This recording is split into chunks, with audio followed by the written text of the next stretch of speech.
इस नवनिर्मित भवन के लोकार्पण के अवसर पर हृदय से बधाई देता हूं। एक भव्य भवन आज आप सबको यहां पर प्राप्त हुआ है और मैं मानता हूं कि अगले 1 महीने में आपको यहां पे अच्छे फर्नीचर भी इसमें मिल जाएंगे, जिससे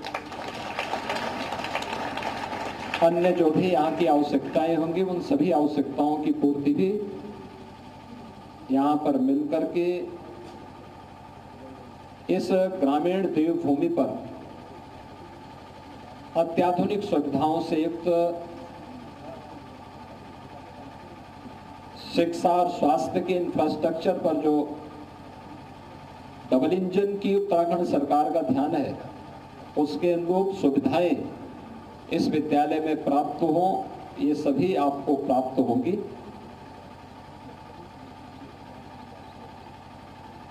मुझे प्रसन्नता है कि उत्तराखंड अपनी स्थापना की रजत जयंती वर्ष को संपन्न करने के साथ ही अब विकास की एक नई ऊंचाइयों को प्राप्त कर रहा है और उन ऊंचाइयों को प्राप्त करते हुए महत्वपूर्ण विकास केवल एक तरफा नहीं है, अपनी सभ्यता और संस्कृति को बचाए रखते हुए अपने उच्च आध्यात्मिक मूल्यों और सांस्कृतिक मूल्यों का संरक्षण करते हुए जीवन के प्रत्येक क्षेत्र में विकास के नित्य नए आयाम आज यहां पर स्थापित हो रहे हैं। हम सबको इस बारे में ध्यान रखना होगा कि भौतिक विकास ये जीवन का अंतिम लक्ष्य नहीं होता है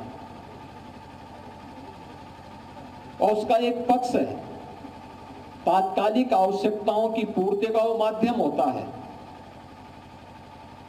लेकिन विकास वही सार्थक होता है जो अपनी सभ्यता, अपनी संस्कृति के मूल्यों का संरक्षण करते हुए, उसका सम्मान करते हुए हमें नित्य नए सोपान की ओर आगे बढ़ने के लिए प्रेरित कर सके। उस नित्य नए सोपान को अग्रसर करने के लिए हमारे शिक्षा के केंद्रों को अपने आप को तैयार करना होगा। यानी हमारे विद्यालय केवल पुस्तकीय ज्ञान तक सीमित न रहे। याद करना, हर सनातन धर्मावलंबी अपने साथ अपना गोत्र लेकर के चलता है। वह गोत्र उसके खानदान के किसी पूर्वज का नहीं होता, वो किसी ऋषि का होता है। कोई अपने को भारद्वाज गोत्र का बोलता है, कोई गर्ग गोत्र का बोलता है, कोई किसी अन्य गोत्र के साथ वो अपने परंपरा को जोड़ता है। यानी जब हम गोत्र की बात करते हैं, प्रवर की बात करते हैं, तो ये बातें हम तब करते हैं जब हमारी अपनी ऋषि परंपरा के प्रति अपनी कृतज्ञता ज्ञापित करते हुए हम उसका स्मरण करते हैं। हम अपनी ऋषि परंपरा के प्रति जो कृतज्ञता ज्ञापित कर रहे हैं, इसके पीछे का भाव क्या है? उसके पीछे का भाव यही, क्योंकि यह हमारी शिक्षा के, हमारे संस्कारों के केंद्र थे, जैसे प्राचीन काल में गुरुकुल भी कहते थे। ये गुरुकुल केवल अध्ययन का एक मात्र साधन नहीं था, ये गुरुकुल शिक्षा भी केंद्र थे, शिल्प के भी थे, कृषि के भी थे, आयुर्वेद के भी थे। जीवन में पारंगत बनाने के वे केंद्र बिंदु थे, जहां से निकला हुआ पढ़ा हुआ छात्र कहीं भी अपने आप को जीवन संग्राम में असहाय नहीं पाता था। उसके लिए कोई कार्य छोटा नहीं था, उसके लिए कोई कार्य कठिन भी नहीं था। और जब भी किसी व्यक्ति के लिए कोई कार्य न छोटा होता है न चुनौतीपूर्ण होता है, तो उसको सफल होने में दुनिया की कोई ताकत रोक नहीं सकती है। याद रखना, जीवन में वही सफल हुआ है जिसने सदैव सकारात्मक भाव के साथ अपनी सीढ़ी चढ़ने का प्रयास स्वयं किया है। बैसाखी के भरोसे नहीं, अपने पुरुषार्थ से, अपने परिश्रम से, अपनी मेहनत से। और यह हमारा सौभाग्य है कि वर्तमान में भारत का नेतृत्व एक ऐसे राष्ट्र ऋषि श्री नरेंद्र मोदी जी के हाथों में है, जो भारत को विकास की नित नई ऊंचाइयों की ओर लेके जा रहे हैं। राष्ट्रीय शिक्षा नीति 2020 इसी ओर हम सबका ध्यान आकर्षित करती है, जहां पे है कि विद्यालय केवल पुस्तकीय ज्ञान तक सीमित नहीं रहेंगे, व्यवहारिक जानकारी भी उसको होनी चाहिए। और हम लोगों को उस ओर जाना होगा। हमारे विद्यालय में आखिर स्किल डेवलपमेंट के कार्य हो सकते हैं, और मुझे प्रसन्नता है उत्तराखंड सरकार ने उस दिशा में आगे कार्य बढ़ाया है। विद्यालय में स्किल लैब है, स्मार्ट क्लासेस है, डिजिटल लाइब्रेरी है।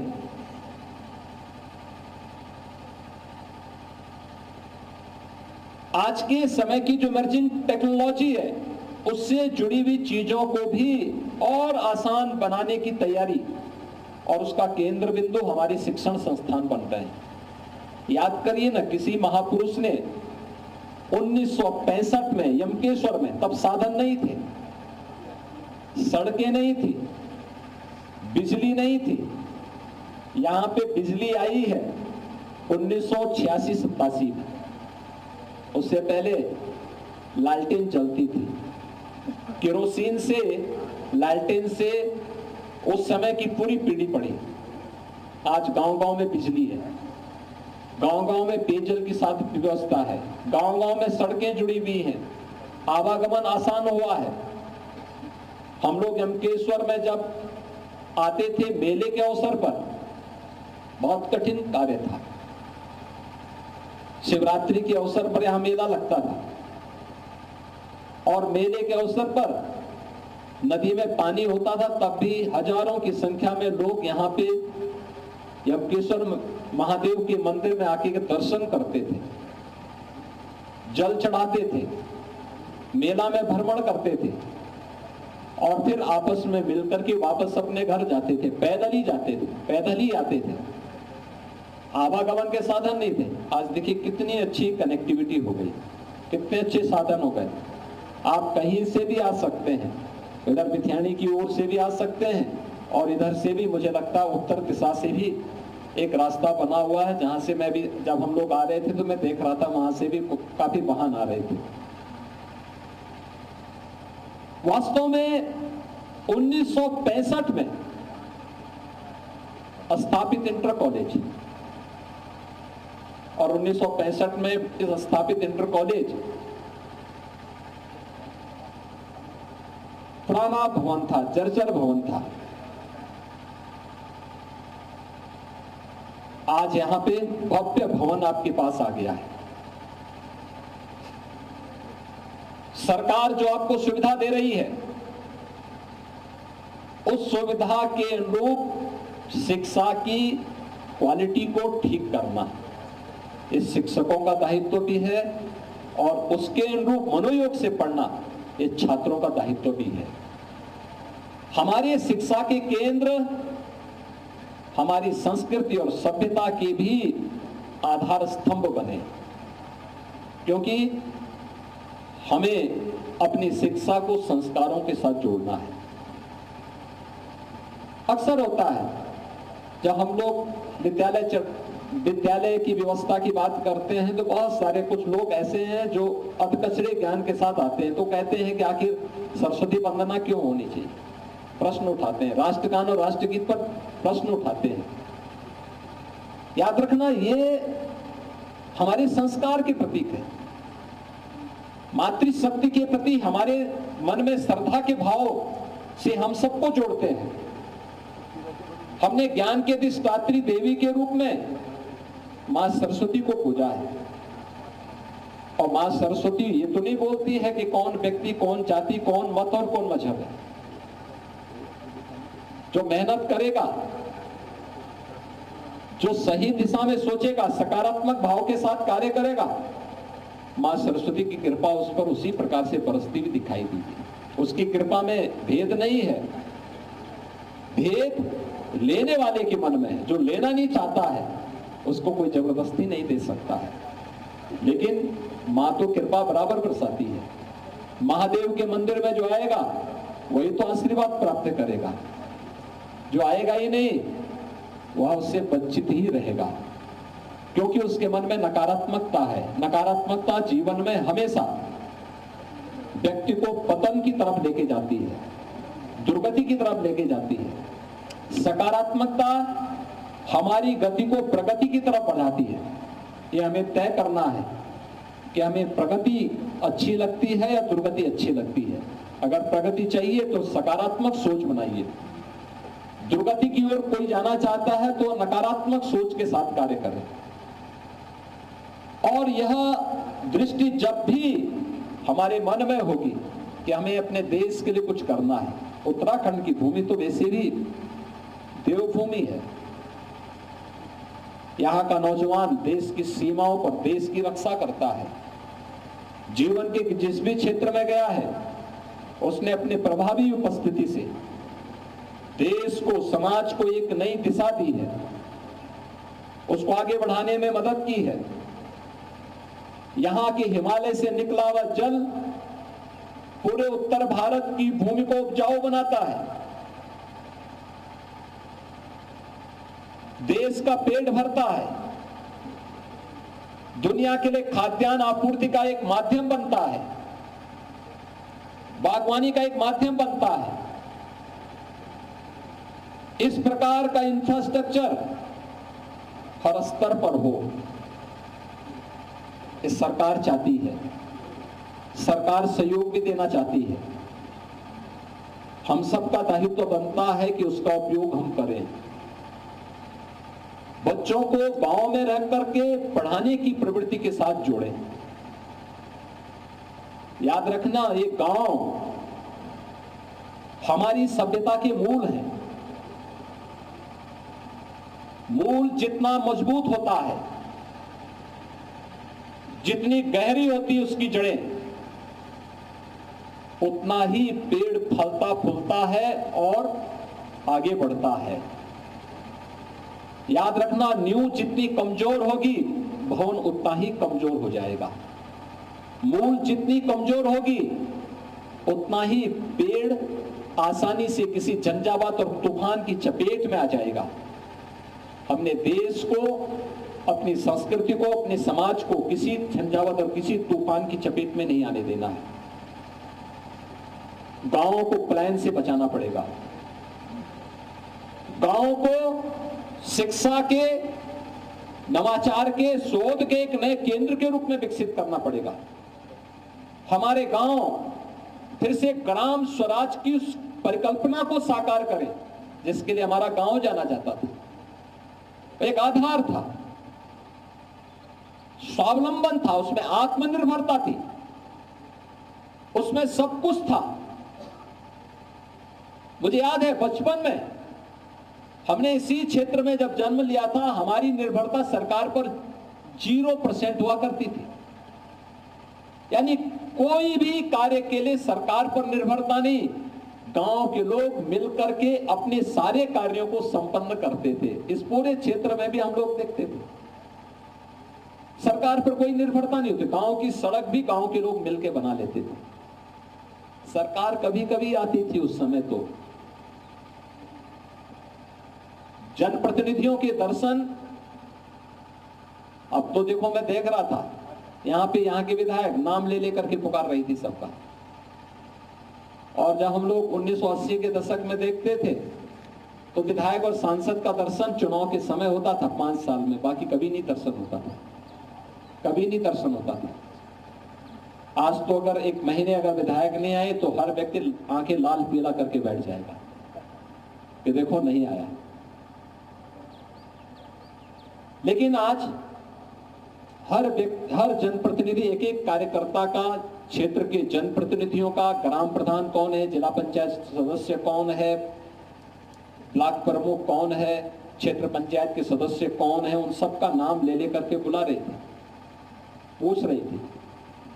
ये चीजें क्या दिखाती हैं कि संवाद सरकार के स्तर पर, जनप्रतिनिधियों के स्तर पर बढ़ा है। पहले लोग दिखाई नहीं देते थे, लेकिन अपने गांव को आत्मनिर्भर बनाने की बजाय उनकी निर्भरता सरकार पर ज्यादा कर दी। सरकार, हर चीज के लिए सरकार को दोषी देना, हर कार्य के लिए दूसरों पर निर्भर होने की प्रवृत्ति हमारे समय में कभी नहीं था, कभी नहीं। मुझे याद है हम लोग कभी किसी कार्य के लिए सरकार से कोई मांग नहीं करते थे, कभी नहीं मांग करते थे।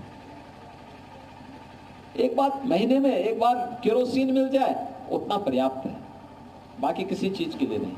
बिजली थी नहीं, लेकिन तब भी जीवन था और खुशहाल भरा था। गांव में मिलकर के लोग रहते थे, सौहार्दपूर्ण वातावरण था। आज जब उस वातावरण की हम कभी उसके बारे में सोचते हैं तो हमें लगता है वो समय वास्तव में स्वर्णिम था, वह स्वर्गयुग था। और आज जब कलह देखते हैं, आपस में मारकाट देखते हैं, भाई भाई में विवाद देखते हैं, अव्यवस्था देखते हैं, इन चीजों को लेकर के पारिवारिक कलह देखते हैं, तब लगता है कि ये विकास नहीं है। ये वास्तव में यही तो उस नकारात्मकता से, भौतिकता से उपजीवी नकारात्मकता है जो व्यक्ति की प्रगति को नहीं, ये उसको दुर्गति की ओर लेके जा रहा है। हमें उससे बचना होगा। अपने शिक्षण केंद्रों को आगे बढ़ाना पड़ेगा और खूब मेहनत करनी पड़ेगी। हमारे शिक्षकों को मेहनत करने से, सरकार के साथ तालमेल बिठा करके सरकार के हर एक कार्यक्रम को लागू करने के साथ ही एक अभ्यास के साथ जुड़ना पड़ेगा। देखिए, कुछ भी करने से, प्रयास करने से सब कुछ प्राप्त किया जा सकता है, सब कुछ प्रयास किया जा सकता है। और उत्तराखंड के बाद बहुत अवसर है अच्छा करने की, अच्छी दिशा में आगे बढ़ा है। ये दिशा और तीव्रता के साथ आगे बढ़ेगी तो आने वाले समय में ढेर सारे अवसर आप सबको प्राप्त होंगे। मुझे बहुत अच्छा लगा आज यहाँ पर विद्यालय के प्रधानाचार्य जी ने, यहाँ के शिक्षा मंत्री जी ने, इन सब की इच्छा थी कि यहाँ पर आकर के इस विद्यालय का लोकार्पण के कार्यक्रम में मुझे भी शामिल होने का अवसर प्राप्त हो। और मुझे इंटर कॉलेज में, वास्तव में मैं बहुत पहले आया था यहाँ पे एक बार, और मैं आया था यहाँ पे मेला ही था, मेले के कार्यक्रम में मैं आया था। तो यहाँ पे कोई उस समय एक सांस्कृतिक कार्यक्रम था। सांस्कृतिक कार्यक्रम में कुछ गढ़वाली और कुमाऊनी गायक आए हुए थे, बहुत अच्छा गाना गा रहे थे। यहाँ पर इसी प्रांगण में उनका कार्यक्रम था। बहुत पहले की बात है, मुझे लगता है कि आज से लगभग 45 वर्ष पहले। हम लोग छोटे छोटे थे उस समय, उस कार्यक्रम में देखने के लिए आए थे। और भवन काफी जर्जर था, खपड़े का भवन था, टीन से छत बनी हुई थी। मुझे 2 वर्ष पहले प्रिंसिपल साहब जब मिल गए थे, मैंने उनसे पूछा, मैंने कहा क्या स्थिति है भवन की, क्या स्थिति है। उन्होंने कहा बाकी ठीक है। फिर मैंने आदमी भेजा, मैंने कहा जाके देखो यहाँ पे कुछ कार्य होना चाहिए। और मैं धन्यवाद दूंगा आदित्य बिरला ग्रुप को, जब मैंने उनको कहा कि भाई आप लोग जाकर के वहाँ एक भवन बनवा दीजिए, बच्चों की अच्छी पढ़ाई के एक माध्यम बन सके, उत्तराखंड सरकार के साथ मिलकर के हम इस कार्य को आगे बढ़ा पाएंगे तो उन बच्चों का कल्याण हो पाएगा, अच्छा इंफ्रास्ट्रक्चर मिल जाएगा उनको। और एक समय सीमा के अंदर विद्यालय परिवार ने उस कार्य को आज पूरा किया है। आज इसका लोकार्पण भी हो गया है और इसमें और अच्छी शिक्षा मिले। यह संकल्प हमारा तभी पूरा होगा जब हम लोग अब प्रतिस्पर्धा के साथ बच्चों को जोड़ें। देखिए, आज शिक्षा भी आसान हो गई है आपके लिए, यहाँ पर अच्छी दिशा में। अभी यहाँ के शिक्षा मंत्री जी ने भी और मुख्यमंत्री जी ने भी घोषणा की है कि साइंस के लिए या अन्य विषयों के लिए सरकार के प्रांतीयकरण की मांग जो है उसके लिए प्रबंध समिति अगर उनको दे देगी तो वो यहाँ पे उसकी मान्यता को बहाल कर देंगे, उस मान्यता को इसके साथ जोड़ देंगे। हमारा प्रयास होना चाहिए। कल मेरे पास राजस्थान के एक सज्जन आए थे लखनऊ में। उन्होंने मुझे एक बात बताई वहां पे। उन्होंने कहा कि देखिए, मैंने गरीब बच्चों को लिया, उन बच्चों को नीट की तैयारी करे, यानी मेडिकल के एंट्रेंस एग्जाम की तैयारी करवाता था। और इस समय मुझे बता रहे थे कि 138 बच्चे उनके ऐसे हैं जो देश के अंदर अलग अलग मेडिकल कॉलेजेस में अध्ययन कर रहे हैं। उन बच्चों से ही उनको तैयारी करवा करके उन्होंने, और वे अलग अलग उसमें देश भर के गवर्नमेंट मेडिकल कॉलेजेस में पढ़ाई कर रहे हैं। हम भी तो IIT JEE के लिए, नीट के लिए, किसी अन्य प्रतियोगी परीक्षाओं के लिए उन बच्चों को तैयार कर सकते हैं। यानी जो निर्धारित समय है उस निर्धारित समय के बाद भी विद्यालय भवन का उपयोग हो, उसमें हम कुछ विशेष कक्षाएं चलाएं। हमने जैसे उत्तर प्रदेश में एक चलाया है अभ्युदय कोचिंग का। मुझे याद है जैसे कोरोना में उस समय लॉकडाउन प्रारंभ हुआ तो हमारे सामने दो चुनौती आई थी। एक चुनौती थी कि बड़े पैमाने पर उत्तर प्रदेश के जो कामगार और श्रमिक अन्य राज्यों में कार्य कर रहे थे वे उत्तर प्रदेश की तरफ आना शुरू हुए, और दूसरा, उत्तर प्रदेश के जो बच्चे IIT JEE और नीट की तैयारी करने के लिए कोटा में और अन्य जगहों पर गए हुए थे, उनके अभिभावक और उन बच्चों में सब में उतावलापन कि अब कैसे होगा।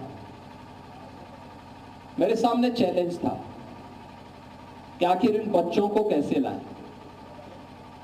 तो मैंने उस समय राजस्थान की जो सरकार थी, अशोक गहलोत जी वहां मुख्यमंत्री थे, उस सरकार से संपर्क किया तो उन्होंने कहा कि हम कोई सहयोग नहीं कर पाएंगे। तो मैंने कहा भी आप सहयोग मत करना, लेकिन हमारी यहां से बसें जाएंगी, उनको रोकना मत। और मैंने उत्तर प्रदेश से 500 बसें भेजी। प्रत्येक बस में मैंने कुछ पुलिसकर्मी भी बिठाए और प्रयास किया कि उन बच्चों को जब हम कोटा से लेके आएंगे तो उनको 2-3 जगह भोजन जलपान आदि की व्यवस्था हो सके। मैं उनको लेके आया, तब तक त्रिवेंद्र जी का भी फोन मेरे पास आ गया कि उत्तराखंड के भी बच्चे हैं। मैंने कहा आप चिंता मत करिए, मैं लेके आता हूँ वहां से। फिर मैंने उत्तर प्रदेश से बस भेजी वहां से, और मैंने त्रिवेंद्र जी से पूछा, मैंने कहा बताओ कहाँ इन बच्चों को भेजना है। इन्होंने कहा देहरादून और हल्द्वानी तक पहुंचवा दीजिए।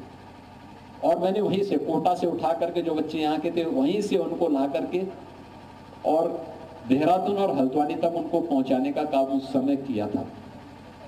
यानी तब मैंने तय किया कि हमें जो बच्चे हमारे वहां पढ़ाई कर रहे हैं, वहां कोचिंग कर रहे हैं, उन बच्चों के लिए अगर हम कोचिंग की व्यवस्था यहाँ पर कर लें तो बहुत सारे बच्चे यहीं पे तैयारी कर पाएंगे। और मुझे उस समय हमने अभ्युदय कोचिंग के नाम पर प्रारंभ किया। दोनों वर्जन उसके थे, फिजिकली भी और वर्चुअल भी। कोई भी छात्र अगर वर्चुअल उसके साथ जुड़ना चाहेगा किसी भी उसके साथ, तो उसके लिए उसको हम लोगों ने लिंक दे रखा था कि आप इससे जुड़िए, आप किस प्रतियोगी परीक्षा की तैयारी करना चाहते हैं, आप इसमें अभ्युदय कोचिंग के साथ जुड़ सकते हैं। अगर आप फिजिकली क्लास अटेंड करना चाहते हैं तो कंपटीशन के माध्यम से आपको उसमें पास करना पड़ेगा, उसके बाद आपको हम उसके साथ जोड़ेंगे। और इसकी क्लासेस कौन चलाते हैं? वहाँ पे क्लासेस चलाते हैं। अगर कोई IAS की तैयारी कर रहा है तो जो हमारे जितने भी नए ज्वाइंट मजिस्ट्रेट आते हैं IAS के रूप में, उनकी पहली पोस्टिंग होती है तो मैं उनको कहता हूँ 1 घंटा इन बच्चों की तैयारी करने में आप लगाइए। 1 घंटे का समय वो देता है, उन बच्चों की कोचिंग करवाता है। कोई नया लड़का IPS के बाद फील्ड में उतरता है तो उसको मैं 1 घंटा उसमें भी लगवाता हूँ। कोई नया डॉक्टर आता है जिसने नीट पास किया है और वह जैसे आता है मैं उसको बोलता हूँ 1 घंटा आप भी दीजिए। IIT जेई से पास आउट लड़कों को मैं 1-1 घंटा सभी को जोड़ करके करता हूं, किसी एक अधिकारी को वहां का नोडल अधिकारी बना करके, और बहुत अच्छा कार्य अभ्युदय के माध्यम से वर्तमान में चल रहा है और उसके परिणाम बहुत अच्छे आ रहे हैं। मुझे लगता है कि विश्वविद्यालय यहाँ पर ये विद्यालय चाहे तो यहाँ पर इन लोगों यहाँ पर भी ये लोग यहाँ पे सरकार की भी मदद ले सकते हैं और यहाँ के शिक्षक भी अपने स्तर पर उन बच्चों को तैयार कर सकते हैं, अच्छे ढंग से उनको तैयार कर सकते हैं, कंपटीशन के योग्य बना सकते हैं। बहुत अच्छी दिशा में प्रयास आगे बढ़ सकता है। हमें एक असही दिशा में आगे बढ़ना पड़ेगा। दूसरा, केवल अपने पाठ्यक्रम के को ले जाने से अच्छा लकीर का फकीर बनने के साथ ही बनने की बजाय कुछ नयापन करने की तैयारी। यमकेश्वर महादेव का इतना अच्छा मंदिर है, यहाँ पे पर्यटन की क्या संभावनाएं हो सकती है, इस दिशा में विद्यालय को जोड़ना चाहिए। बागवानी के क्या अवसर हो सकते हैं, यहाँ पे सब्जी की अच्छी खेती हो सकती है, कैसे हम कर सकते हैं। अन्य कृषि के क्षेत्र में, बागवानी के क्षेत्र में, औद्यानिक फसलों के क्षेत्र में हम कैसे लोगों को तैयार कर सकते हैं। ऑर्गेनिक, यहाँ तो जो कुछ भी मिलेगा वो ऑर्गेनिक मिलेगा, इतना शुद्ध दुनिया के अंदर कहीं नहीं मिलेगा। अभी जब मैं आ रहे, हम लोग ऊपर विद्यालय की तरफ आ रहे थे, यहाँ के माननीय मुख्यमंत्री जी कह रहे थे कितना शुद्ध जल है, यानी जितना शुद्ध जल बह रहा था नहर में, यहाँ छोटी सी बूंद जा रही थी उसमें, उतना शुद्ध जल पैसे में भी नीचे नहीं मिलेगा कहीं। क्या प्राकृतिक जल है, कितना शुद्ध है, और उस शुद्धता की कीमत हमें समझनी पड़ेगी। उस दिशा में कुछ एक नए प्रयास को आगे बढ़ाने की आवश्यकता है। कुछ भी नया करेंगे वो लोगों के लिए एक प्रेरणा होगी, और उस प्रेरणा का केंद्र बिंदु हमारे शिक्षण संस्थानों को बनना पड़ेगा। हम उस दिशा में आगे बढ़ पाएंगे, इस विश्वास के साथ मैं एक बार फिर से इस विद्यालय के संस्थापक श्री सोहन सिंह चौहान जी को विनम्र श्रद्धांजलि देता हूं। इंटरमीडिएट कॉलेज यमकेश्वर को इस भव्य भवन के लिए हृदय से बधाई देता हूं। इन सभी बच्चों के प्रति अपनी मंगलमय शुभकामनाएं व्यक्त करता हूं और विश्वास करता हूं कि आप लोग अच्छा करेंगे।